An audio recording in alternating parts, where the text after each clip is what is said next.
에스겔서 36장 22절에서 31절을 중심으로 온전히 변화하자 하는 말씀을 드리려고 합니다. 신앙은 변화로 나타나게 됩니다.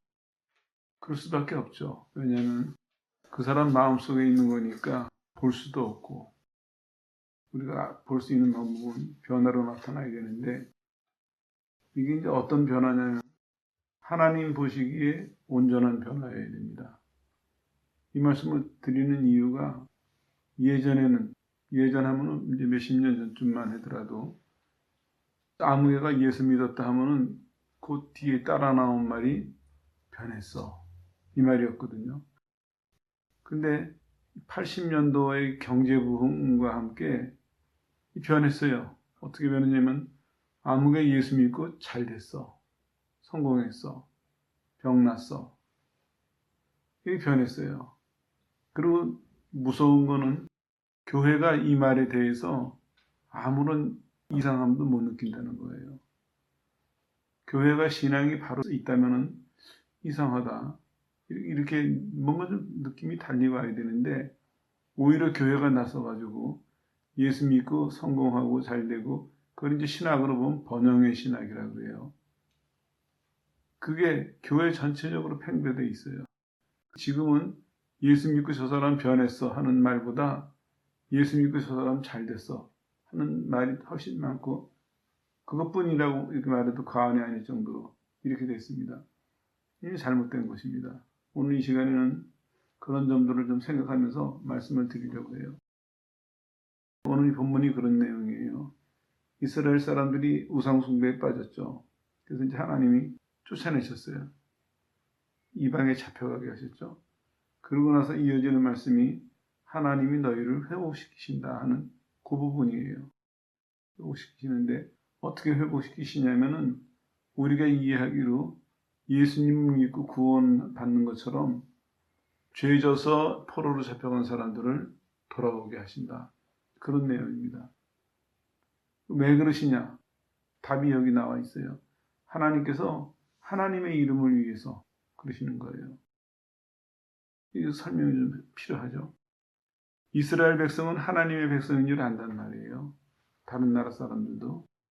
왜냐하면은 이 사람들이 가나안에 들어가가지고 꽤 오랫동안 지냈죠. 그러면서 이제 다른 나라랑 외교 관계도 있고 무역 관계도 있고, 주변의 나라 사람들이 저 사람들은 하나님을 믿는 민족, 이건 알고 있었어요.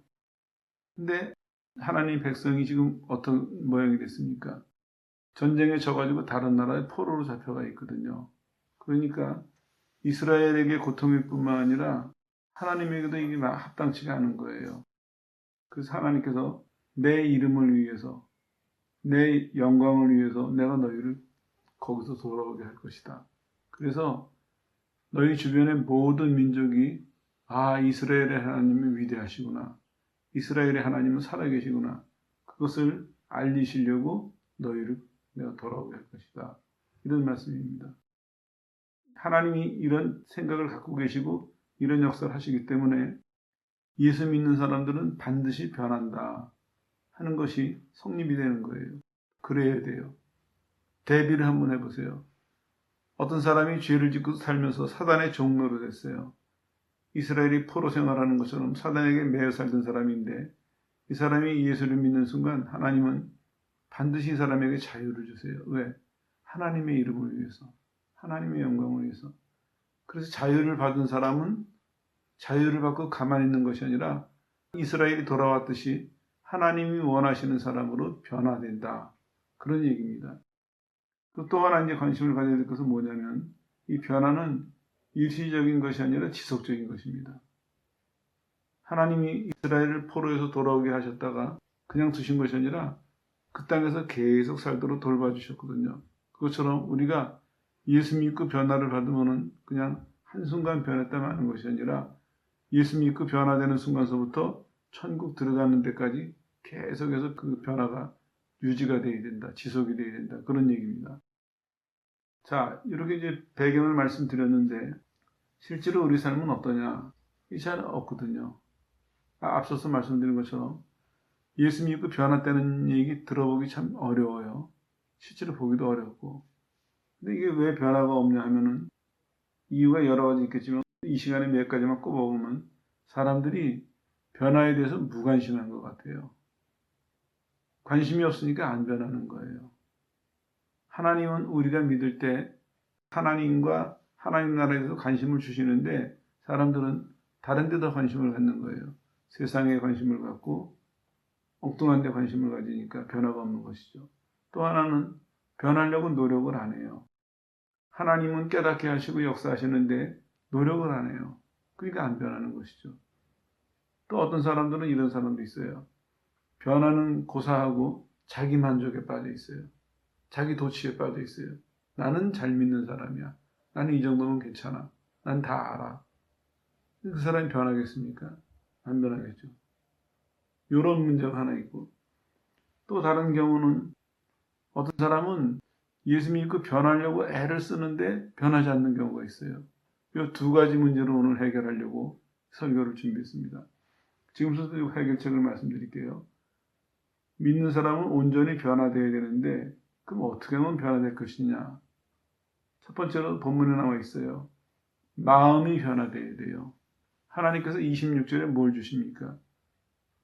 또 새 영을 너희 속에 두고 하시고 이어지는 말씀이 새 마음을 너희에게 주되 이렇게 말씀하셨어요. 마음이 변화되어야 돼요. 이 새 마음이 성경을 보면 재미있게 표현되어 있어요. 뭐냐면 굳은 마음을 제거하고 부드러운 마음을 주신다. 벌써 달라지죠. 이 사람들이 지금 어떤 상태입니까? 굳은 마음이에요. 그런데 하나님께서는 이 사람들에게 변화를 일으키시려고 제일 먼저 뭘 하시냐면은 굳은 마음을 제거하고 새 마음을 주세요. 원문에 보면 여기 참 재밌게 표현되어 있어요. 굳은 마음은 완고함 이렇게 설명할 수도 있지만 한마디로 말하면 돌 이런 얘기예요. 부드러운 마음은 우리가 말하는 살, 피부 그런 겁니다. 정리해보면 이런 얘기예요. 믿을 때 하나님께서 우리가 쉽게 변하게 하려고 마음을 돌 같은 마음을 부드럽게 해주세요. 돌 같은 마음은. 여러분이 한번 확인해 보세요. 나는 믿을 때 내 마음에 변화가 있었는가? 꼭 기억하십시오. 나는 봤어, 들었어, 만졌어, 느꼈어, 깨달았어. 아니에요. 그게 틀렸다는 것이 아니라 그거보다 앞선 게 있어야 돼요. 뭐냐? 마음의 변화입니다. 왜 그런 줄 아세요?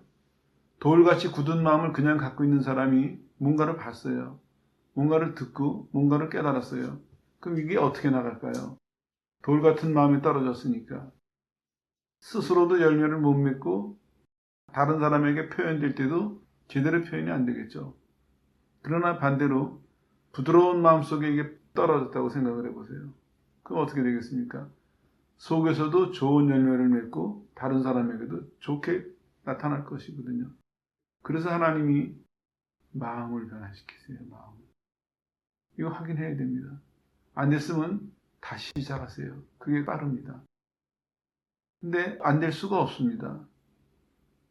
우리가 하나님을 안 믿었을 때, 하나님을 몰랐을 때는 우리 마음이 다 굳은 마음, 돌같이 굳은 마음이었지만 하나님을 만나는 순간에 이게 다 녹아내려요. 다 녹아내려요. 왜 녹아내리냐면 하나님은 우리 마음을 부드럽게 해주시고 이제 하나님이 주시는 새로운 것을 받아들이도록 하나님의 백성으로서 있어야 될 것, 행해야 될 것을 시작할 수 있도록 우리 마음부터 준비해 주시는 거예요. 그리고 이건 지속이 됩니다. 그래서 이제 참고적으로 하나 더 말씀드리면 개인적으로 회개하고 예수 믿는 사람들 보면요.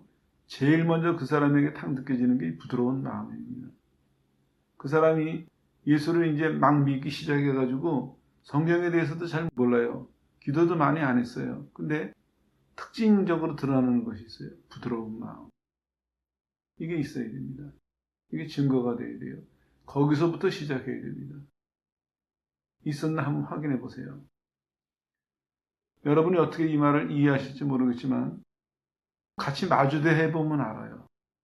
말해봐도 알고 같이 뭔가를 해봐도 알고 그 사람이 부드러운 마음을 가진 사람인지 부드러운 마음을 안 가진 사람인지 대해보면 안다고요. 근데 사람들은 자기 생각에 빠져서 모르니까. 남들이 이걸 모른다고 생각해요. 알아요. 거듭난 사람들은, 거듭난 마음은, 거듭난 영혼은 알아요, 상대방을. 상대방으로부터 느낄 수 있고, 이해할 수 있고, 뭔가를 파악할 수가 있다고요. 성경에 나와 있습니다. 고린도서에. 영은 영을 견제하기도 하고, 보완하기도 해요. 왜 교회가 위대한 공동체냐면은, 하나님으로부터 하나님의 영을 받은 사람들이 모인 곳이라, 우리가 보기에는 사람끼리 모이는 것 같지만, 그 사람들의 만남 속에는 성령의 역사를 말미암아서 서로 잘못된 것은 견제하기도 하고 서로 약한 부분은 세워주기도 하고 이 보이지 않는 엄청난 역사가 일어나고 있는 게 교회입니다. 이게 교회의 기능이에요. 교회는 세상적인 기관이 아니라 그래서 영적인 기관이라고 그러는 것입니다. 건물이 그래서가 아닙니다. 그 속에 역사하시는 성령 때문에 또 성령에 의해서 거듭난 사람들이 갖고 있는 그 마음 때문에 그 영혼 때문에 교회는 영적인 공동체거든요. 참고적으로 하나 더 말씀드리면 신앙생활하는 것도 마찬가지예요. 어떤 사람들 보면은 신앙생활 하는데 행위만 변하려고 노력을 해요. 그러니까 얼만큼 하다가 쉽게 중단해요. 아침에 결심하고 점심 먹을 때 그냥 건너버리고 오늘 결심하다가 다음 주일까지도 못 가고 중간에 포기해버리고 왜 그러냐? 행위만 바꾸려고 노력을 해요. 그 사람은 마음으로 변화되는 것을 모르는 사람이거나 아니면은 마음이 너무 굳어져 가지고 옳은 거는 아는데 변화까지 못 가는 그런 경우라고 봐야 되겠죠. 그러나 정상적인 사람이라면 믿고 나가지고 부드러운 마음이 됐을 때 하나님이 주시는 새로운 것들, 하나님이 선, 뭐든지 하나님이 베푸시는 새로운 것들을 어렵게 생각하지 않습니다. 그게 쉽게 이해가 돼요. 마치 자기 것처럼. 왜냐? 하나님의 영을 받았기 때문에. 하나님의 영을 받았고 마음이 부드러워졌기 때문에 이해하는데 어렵지 않습니다. 받아들이는데 힘들지 않아요. 그래가지고 정상적으로 자라나는 사람들 같은 경우 보면은 하나님의 뜻이, 하나님의 인도하심이 전해질 때 마른 스펀지에 물 빨아들이듯이 딱 빨아들여요. 설거지할 때 경험하시죠? 물 틀어놓고 스펀지가 되면 어떡합니까? 말라서 바짝 말라있던 스펀지가 물이 흥건하게 져서 뚝뚝뚝뚝 떨어지죠. 얼마나 흡수를 잘합니까? 그와 마찬가지로 마음이 바뀐 사람들, 마음의 변화가 일어난 사람들은 그 시간 이후로 하나님의 백성으로 살아가는 데 필요한 새로운 지식을 받아들이는 거나 새로운 행동을 받아들이는 거나 무엇을 받아들이든지 간에 스펀지가 물 빨아들이듯이 그렇게 막 빨아들여요. 그래서 스펀지에 물이 가득한 것처럼 그 사람 속에 하나님의 것을 가득 차가요. 그리고 나중에 넘쳐서 흘러넘쳐요. 남들이 알 수 있도록, 남들이 느낄 수 있도록. 이게 첫 번째입니다. 마음의 변화. 근데 이게 안 되는 사람은 뭐를 하느냐? 행위로 이것을 메꾸려고 해요. 억지로 하거나 남의 눈치 보거나 외모로 꾸며요, 요거를. 그러니까 오래 갈 수도 없고 다른 사람한테 공감도 안 돼요. 아까 말씀드린 것 중에 한 가지 더 첨가한다면은 하나님의 영을 받은 사람들은 공감이 돼요. 처음 보는 사람이죠. 같은 영을 가졌으니까. 성령 안에서의 교통함이 있다고요. 공감이 돼요. 특별히 이제 예배 시간 같은 때 이런 걸 많이 느끼는데 우리 자라날 때도 그랬고 목회하면서도 그랬어요. 예배 시간에 하나님 말씀을 들을 때 교제가 일어나요. 공감이 돼요. 그래서 서로 아는 거예요. 이와 같이 하나님은 우리 마음서부터 변화시키십니다. 두 번째는 이제 뭐냐면 시작을 확실히 해야 됩니다. 성경에 보니까 이렇게 말씀하고 있어요. 하나님이 마음을 바꿔놓으신 다음에 뭘 하시냐면 겉으로는 이들의 환경을 바꿔놓으세요. 포로에서 돌아오게 하실 뿐만 아니라 복을 주셔가지고 농사도 잘 되게 하시고 그래서 다시는 이 사람들이 어렵거나 힘들게 살지 않도록 풍성한 복을 주세요. 그리고 31절에 놀라운 말씀이 있습니다. 뭐라냐면 그때에 내가 너희들의 마음을 바꿔놓고 또 환경을 바꿔놓고 그랬을 때 그때 그때입니다. 바로 너희가 이 사람들이 마음속에서 일어나는 반응이에요. 너희 악한 길과 너희 불선한 행위를 기억하고 옛날의 자기를 기억하고 너희 모든 죄악과 가증한 일을 인하여 스스로 믿게 버리라. 이게 두 번째 단계예요. 온전히 변하려면 처음에 하나님 마음을 바꿔놓으시는 것이 있어야 되고 그 마음 속에서 하나님 주시는 은혜와 복을 받아들이게 되면은 어떤 반응이 일어나냐면은 그거를 자랑하거나 그걸로 인해서 욕심내는 것이 먼저가 아니라 그걸로 인해서 자기의 과거로 돌아가요. 지금 하나님께 겉으로 보기 문제 다 해결된 거죠. 프로에 잡혀갔다가 돌아왔고 복을 주셔서 넉넉해졌고 문제가 다 해결됐는데 오히려 이 사람은 어떻습니까? 자기를 돌아보고 자기의 죄악과 잘못을 깨닫고 얼만큼 깨닫냐면은 자기 자신이 자기를 믿게 볼 만큼 정확하고 철저히 본다는 것입니다.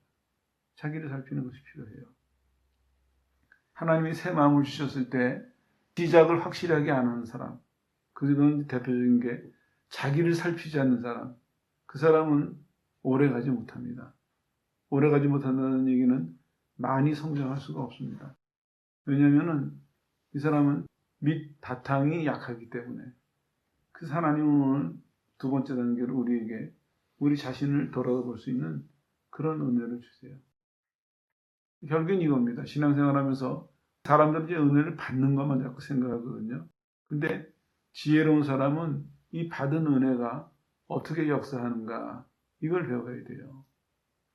하나님의 은혜가 임하면요, 나한테 새로운 것이 주어지는 것만큼 내 자신을 깊이 볼 수 있어야 됩니다. 내 자신을 자세히 볼 수 있어야 됩니다. 과거를 뉘우치지 않으면 새 것이 주어질 수가 없습니다. 왜냐? 더러운 그릇 그대로다가 새 것을 담아놓은 그런 결과거든요. 그래서 은혜 받은 사람들이 왜 은혜 갖고 나서 겸손해지고 또 겸손함 가지고 잠잠하느냐? 바로 이유가 여기 있습니다. 은혜를 제대로 받으면 자기를 보니까 겸손할 수밖에 없어요. 자기의 지난 날을 보니까.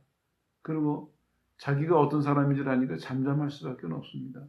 그 겸손해지고 잠잠한 그 기간을 통해서 변화받는 거거든요. 자기를 미워할 만큼 냉정하게 봐야 됩니다. 자기 자신을 파악해서 미워할 만큼 스스로 믿게 볼 만큼 정확하게 파악해야 됩니다. 그래야 자기에게 기대를 안 해요. 그래야 자기를 내세우지 않아요. 왜 사람들이 조그만 은혜 받으면 고개를 쳐들고 내세워가지고 몇 걸음 못 가서 다 넘어지는 줄 아십니까? 자기를 미워하지 않기 때문이에요. 옛날에 죄 짓고 우쭐거리던 자신에다가 이제 하나님 것을 새로운 것을 더했어요. 그래서 더 삐뚤어 나가는 거예요. 더 어긋나게 나가는 거예요. 이게 잘못된 경우입니다. 그러나 자기를 살피는 사람은 하나님의 은혜가 임하면은 마음이 변화되고 변화된 마음으로 자신을 살펴서 자신의 모습을 보니까 자기도 미워할 수밖에 없어요. 자기가 저지른 행위도 그렇고 자기 인간성도 그렇고 이거를 뼈저리게 이해한 사람, 뼈저리게 받아들인 사람, 그런 사람이 새 삶을 살 수가 있습니다. 왜냐하면 나는 내가 누구지 어떤 사람인지 알거든요. 그러니까 나는 하나님 의지하지 않으면 난 못 산다. 그게 없어서가 아니에요. 뭐 생겨서가 아니에요. 하나님 의지하지 않으면 나는 하나님의 자녀로서의 생활을 한 걸음도 스스로 못 뛴다. 찬송가 중에 그런 거 있죠. 주 없이 살 수 없네. 죄인의 굳이요. 그 고백이 나와야 됩니다. 하나님 나를 용서하시고 구원하셨지만 하나님 붙드시지 않으면 나는 구원받은 자로서의 삶을 하루도 난 지탱할 수가 없습니다. 내 스스로는. 이 고백이 나와야 돼요. 그게 강요에 의해서도 아니고 욕심에 의해서도 아니고 본인의 행동과 본인의 인간성을 보니까 정직한 고백이 나올 수밖에 없는 것입니다. 그러니까 그 사람은 하나님을 의지하는 게 다르겠죠. 왜냐? 자기가 어떤 사람인지 자기가 알고 있고 그걸 인정한 상태니까 하나님 의지하는 게 진심일 수밖에 없죠. 겸손할 수밖에 없죠. 그리고 또 그 사람이 남들을 대할 때도 마찬가지예요. 하나님 앞에서 자기가 그런 사람인 줄 알았어요. 그리고 하나님 앞에서는 네네네 구신거리고 다른 사람한테 가서 우쭐댈 수 있습니까? 그거 없어요. 본인이 본인을 알고 고백하는 순간 그 사람의 그 태도가 하나님 앞에서나 사람 앞에서나 똑같이 나타날 수밖에 없거든요. 그러니까 뭐 성경 말씀은 아니라 확실하게 말씀드릴 수는 없지만 대체적으로 볼 때 역사나 우리의 경험으로 볼 때 은혜를 받은 사람들은 하나님 앞에서 자기를 돌아다보는 이 시간을 가져요. 그게 이제 우리가 회개하는 시간이다 이렇게 말하죠. 회개를 통해서 자기를 돌아다보는 겁니다. 내가 이런 행동을 했구나. 내가 이런 사람이었구나. 그래서 그거를 충분히 이해하고 충분히 받아들인 다음에 그 다음에는 이제 내가 앞으로 살아나갈 기틀이 준비가 되는 거예요.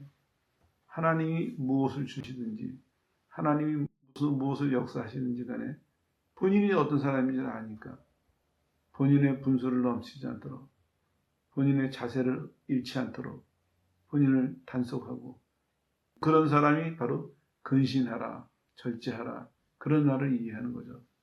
이게 어떻게 해야 되는 건지 이게 왜 해야 되는지 이유를 아는 겁니다.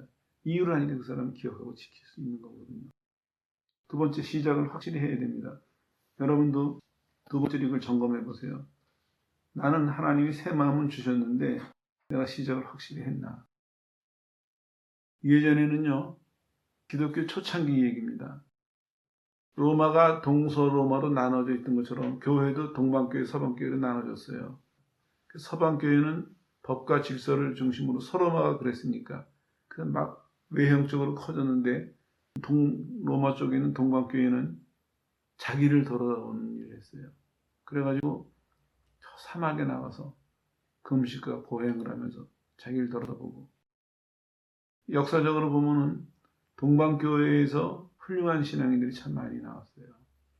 그들이 사막에 가서 아니면 그 아주 열악한 환경에 가서 자기를 돌아보면서 성경 보고 묵상하고 기도하고 뉘우치는 이런 과정들을 통해서 하나님의 진리를 깊이 깨닫고 그거를 유산으로 남겨가지고 영적인 유산은 서방교회보다는 동방교회가 훨씬 많이 남겼습니다. 유명한 교부들도 동방교회에서 많이 나왔고 그 나중에 이제 교회들이 커지다 보니까 서방교회가 주도권을 잡아가지고 교회가 좀 이제 이상하게 돼버렸지만 아무튼 그런 배경도 있습니다. 참고로 알아두시면 되겠습니다. 세 번째로는 뭘 해야 되느냐? 성령의 가르침과 인도하심을 따라서 변해야 됩니다. 우리가 변하는 과정 속에서 반드시 필요한 게 있어요. 뭐냐? 성령이 우리를 인도하세요. 자주 인용하는 구절이죠. 요한일서 2장 27절. 나는 성경을 처음 볼 때 이 구절을 보면서 굉장히 힘을 얻었어요. 주께서 기름 부으심이 너희를 가르치실 것이다. 너희가 다른 데서 배울 필요가 없다. 얼마나 힘이 됐는지 몰라요. 왜냐하면 나 아무도 다 가르칠 필요 없어. 무시해서가 아니라 내가 하나님을 알아가고 따라가야 되는데 사람에게 배우는 건 한계가 있잖아요. 아무리 훌륭한 사람이 있어도 그 사람을 매일 쫓아낼 수도 없는 거고. 근데 하나님이 성령을 보내셔서 성령이 전 과정을 가르치시고 인도해 가신다. 이 말씀이 얼마나 힘이 되는지 몰라요. 누가 나 가르쳐 줄 사람이 없어도 내가 누구에게 배울 형편이 못 돼도 성령이 가르치시니까 내용이 틀림없겠죠. 그리고 중단되지도 않을 것이고 굉장히 힘이 됐습니다. 오늘까지도 난 여기 이 말씀에 굉장히 힘을 얻고 살고 있어요. 성령이 가르치신다. 오전 설교에서도 말했죠. 여러분들이 예배 드릴 때 미리 기도하고 오면은 오늘 대략 어떤 내용의 설교가 전해질 것이다 하고 알 수가 있어요. 그거는 성령이 그걸 깨닫게 하시는 마음의 준비를 시키시는 거예요. 내 기도를 통해 가지고 내가 그런 기도를 하면서 거기에 대해서 생각을 하게 하시고 그렇게 준비된 마음에 그런 내용의 설교가 들려져서 이 사람이 좀 더 온전하게 좀 더 풍성하게 은혜를 받으라고 그렇게 역사하시거든요. 마찬가지입니다. 성령께서는 구원받기 전에도 감동을 주시지만 구원받는 순간서부터 계속해서 우리를 가르치세요. 하나님의 뜻을 가르치시고 하나님의 뜻 가운데 우리를 지속적으로 인도하세요.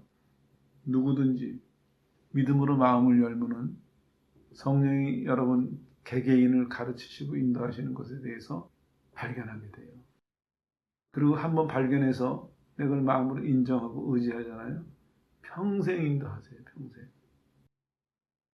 그러다 보면 이제 성령이 처음에는 신앙적인 것을 주로 우리가 관심이 있죠. 나중에는 성령께서 그렇게까지 말씀하세요. 뭐냐 하면요. 나는 너의 영혼의 주인일 뿐만 아니라 육신의 주인이다. 그래서 내가 너한테 영적인 것만 가르치는 것이 아니라 너의 육신적인 것도 가르치고 인도한다. 얼마나 완벽합니까? 하나님은 우리 영육간을 다 보살피고 계세요. 성령을 통해서. 설명이 많이 필요하겠지만 나중에 시간을 내서 따라 말씀드릴게요. 진도가 나옵니다. 성령께서는 참 세밀하게 가르치세요. 예를 두 가지만 간단하게 드릴게요. 모세 어땠습니까? 200만 정도 되는 이스라엘 백성들을 데리고 광야를 지나가야 했어요. 먹을 거 마실 거 당장의 문제였죠. 지나가는 동안에 그 동네 사는 사람들이 자기네들 공격할까 봐 전쟁도 하고. 그런데 모세가 여행 가이드였습니까? 아니었어요. 해본 적이 없는 사람이에요. 근데 모세가 훌륭하게 해나갈 수 있었던 이유가 뭘까요? 성령께서. 편대를 이렇게 나눠라. 지파별로 나눠라. 성막을 가운데다 두고 어떻게 행진해라. 아주 세밀하게. 오늘은 출발해라. 오늘은 쉬어라. 사소한 것부터 큰 일까지 성령께서 너무너무 세밀하게 가르치셨어요. 한 명 더 얘기 드릴까요? 다윗 보세요. 양치던 목동이에요. 근데 다윗의 생애를 꼼꼼히 읽어보세요. 얼마나 많은 전쟁을 했습니까? 전문 싸움꾼이 아니었어요. 그런데 다윗이 어떻게 됐습니까? 그 수많은 전투에서 이겼어요. 성령께서 그걸 가르치시니까. 작전서부터 싸우는 모든 사항을 가르치셔서 다윗뿐만 아니라 다윗에게 속한 모든 군사들을 다 인도할 수 있도록 하셔서 다윗이 목동 출신이었음에도 불구하고 이스라엘 제국을 세우는 그런 왕이 되지 않았습니까? 그런 예는 많아요. 실제로 사람들 간증 들어보면요. 자기 직업을 통해 가지고 하나님이 세밀하게 가르치시고 세밀하게 인도하시고 경험이 없는데도 경험해보지 못하는 데까지 인도해 가시는 그런 간증들은 많이 있습니다. 여러분들에게도 있을 것입니다. 이렇게 가르치신다는 것이죠. 그래서 우리가 기대해야 될 것이 그겁니다. 성령의 가르침을 받고 있느냐. 그래야만 우리가 온전히 변화될 수 있습니다. 성령께서는 우리에게 필요한 거, 그것만 가르치시는 것이 아니라 하나님 보시기 온전한 사람 되는 길, 하나님 보시기 온전하게 사는 길, 그것까지 다 가르치세요. 영적인 거, 우리 생활까지 다 가르치세요.